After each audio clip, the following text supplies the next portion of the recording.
എല്ലാവർക്കും നമസ്കാരം. നമ്മുടെ ചാനലിലേക്ക് എല്ലാവർക്കും സ്വാഗതം. അപ്പോൾ ഇതുവരെയുള്ള വീഡിയോസൊക്കെ എല്ലാവർക്കും ഇഷ്ടപ്പെട്ടു എന്ന് ഞാൻ വിചാരിക്കുന്നു. അപ്പോൾ ഇന്ന് ഞാനൊരു നാടൻ കൂട്ടാനാണ് കാണിക്കാൻ പോണത്. അപ്പോൾ എൻ്റെ തറവാട്ടിലൊക്കെ വലിയമ്മ മിക്കവാറും ഉണ്ടാക്കാറുള്ള കൂട്ടാനാണ്. അതിൽ ചെറിയ മാറ്റമൊക്കെ വരുത്തിയിട്ടാണ് ഞാനിപ്പോൾ ചെയ്യണത്.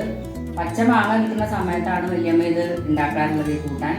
അപ്പോൾ അന്നത്തെ ആ ടേസ്റ്റ് ഇപ്പോഴും വയറ് നിൽക്കുന്നുണ്ട്. അതുപോലെ നമ്മൾ ഉണ്ടാക്കിയാൽ വരുമോയെന്ന് അറിയില്ല, പക്ഷെ എന്നാലും ഞാനത് ശ്രമിച്ച് നോക്കിയതാണ്. അപ്പോൾ അത് ഉണ്ടാക്കിയത് എൻ്റെ വിധങ്ങളൊക്കെ ഞാൻ ഇതിൽ പറയുന്നുണ്ട്. എന്തൊക്കെ അളവും കാര്യങ്ങളൊക്കെ ഓരോരുത്തർക്ക് അവരുടെ ഇഷ്ടത്തിനനുസരിച്ച് ചേർത്താൽ മതി. നാടൻ കൂട്ടാനാകുമ്പോൾ അറിയാമല്ലോ, അതിൽ നമുക്കത് പ്രത്യേകിച്ച് അളവൊന്നും പറയാനില്ല. അപ്പോൾ അതെല്ലാവരും ഉണ്ടാക്കി നോക്കണം. എല്ലാവർക്കും ഇഷ്ടപ്പെടും. അപ്പോൾ എല്ലാവരും സബ്സ്ക്രൈബ് ചെയ്യുക, ഷെയർ ചെയ്യുക. പരിപ്പ് ഒരു അര കപ്പ് പരിപ്പ് വേവിച്ച് വെച്ചതാണ്. പിന്നെ ഒരു മാങ്ങയുടെ ഒരു പൂള് എടുത്തിട്ടുള്ളൂ. പുളിയുള്ള മാങ്ങ ആയതുകൊണ്ട് ഒരു കഷ്ണം മാങ്ങ, ഒരു ചെറിയ മുരിങ്ങക്കായ മുറിച്ച് വെച്ചത്. പിന്നെ അതിലേക്ക് മഞ്ഞൾപ്പൊടി, മുളക് പൊടി, ജീരകം, ഒരു 5 ടേബിൾ സ്പൂൺ തേങ്ങ. ഇത്രയാണ് ഇതിൽ കൂട്ടാനിലേക്ക് വേണ്ടത്. പിന്നെ വറുത്തിടാനായിട്ട് കടുക്, ഉലുവ, പറ്റൽമുളക്, പിന്നെ കറിവേപ്പില. ഇത്രയാണ് ഇതിലേക്ക് ആവശ്യമുള്ള സാധനങ്ങൾ. കൽച്ചട്ടി അടുപ്പത്ത് വെച്ചിട്ട്, കൽച്ചട്ടി അല്ലെങ്കിൽ ഏതെങ്കിലും പാത്രം, ഇതെല്ലാം കൂടി ഒന്നിച്ചിടാം.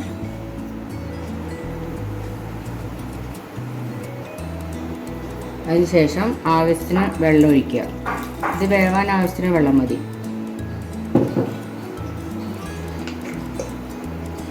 പിന്നീട് ഒരു അര സ്പൂൺ മഞ്ഞൾപ്പൊടി ഇടുക.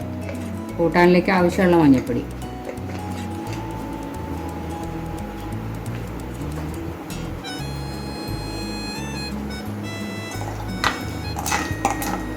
ഇനി ഇത് രണ്ടും കൂടി നല്ലോണം തിളച്ച് വേവട്ടെ. മിക്സിയിലേക്ക് നമുക്ക് ഇതിലേക്ക് വേണ്ട അരയ്ക്കാനുള്ള സാധനങ്ങൾ റെഡിയാക്കാം. ഇത് 5 ടേബിൾ സ്പൂൺ തേങ്ങ ചെറിയത്. നിങ്ങൾ കഷ്ണത്തിനനുസരിച്ച് തേങ്ങ ഇട്ടോളൂ കേട്ടോ. പിന്നെ എരിവിന് ആവശ്യത്തിനുള്ള മുളക് പൊടി. ഇത് കാശ്മീരി മുളക് പൊടി ആയതുകൊണ്ട് ആണ് ഞാൻ ഇത്ര ഇടുന്നത്. നിങ്ങളുടെ മുളക് പൊടി എരിവുള്ളതാണെങ്കിൽ അതിനനുസരിച്ച് ഇട്ടാൽ മതി.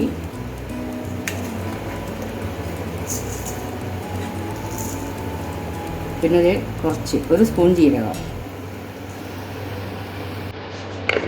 ഇത് മൂന്നും കൂടി നല്ലോണം അരച്ചുകൊണ്ട് വരാം.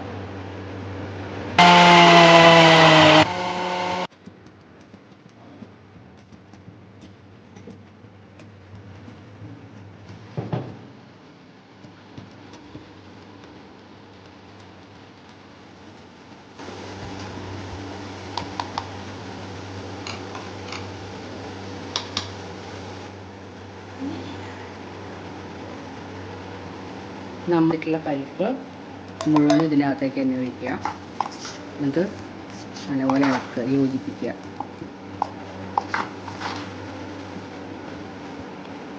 ഇനി നമുക്കിതിലേക്ക് ആവശ്യത്തിനുള്ള ഉപ്പിടാം.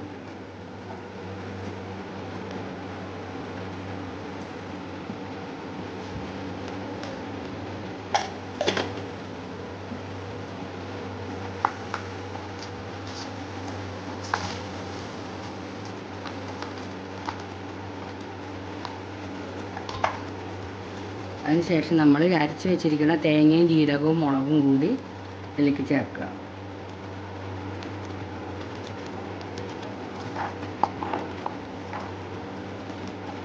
ഇപ്പോൾ ഈ വെള്ളം പാകമല്ലെങ്കിൽ വേണമെങ്കിൽ കൂടുതൽ വെള്ളം വേണ്ടവർക്ക് കൂടുതൽ വെള്ളം ഒഴിക്കാം.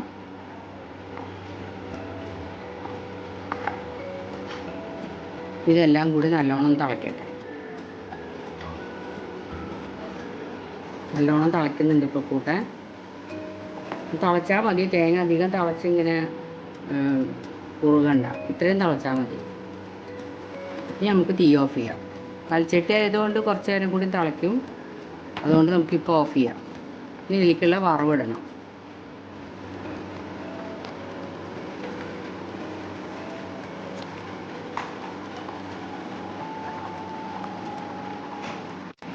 ഇനി ഒരു പാൻ അടുപ്പത്ത് വെച്ചിട്ട് വെളിച്ചെണ്ണ എടുക്കുക.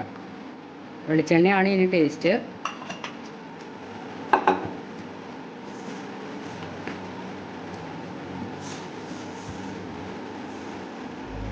വെളിച്ചെണ്ണ ചൂടാകുമ്പോൾ കടുകിടുക. കടുകൊന്ന് പൊട്ടി വരുമ്പോൾ 2 മണി ഉലുവ, പച്ചമുളക്, കറിവേപ്പില ഇതെല്ലാം കൂടെ നല്ലോണം മൂപ്പിച്ചിട്ട്